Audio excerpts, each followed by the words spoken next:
လက်မခံရင်ဘာမှကိုရှိမရဘူး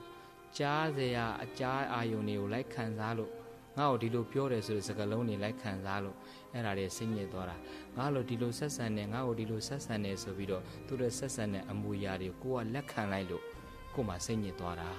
သူများကညစ်အောင်လုပ်ထားမို့ကိုယ်စိတ်ကကိုယ့်ကိုပြန်ညစ်တာ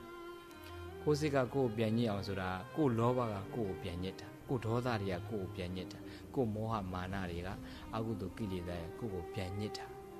ပြီးတော့စိတ်ချမ်းသာဖို့ဆိုရင်ဘုရားကအဲ့ဒီကိလေသာတွေကိုလက်မခံဖို့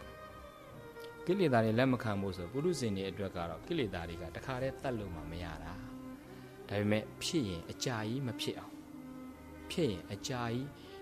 ရှိမနေအောင်ကိုကတတိလေးနဲ့အမြဲတမ်းအမြန်တိုက်ထုတ်ဖို့ပဲအမိုက်ဆိုတာလောကမှာပြစ်မှာပဲဟိုလူကလည်းကိုယ်အမိုက်လာပြစ်ဒီလူကလည်းကိုယ်အမိုက်လာပြစ်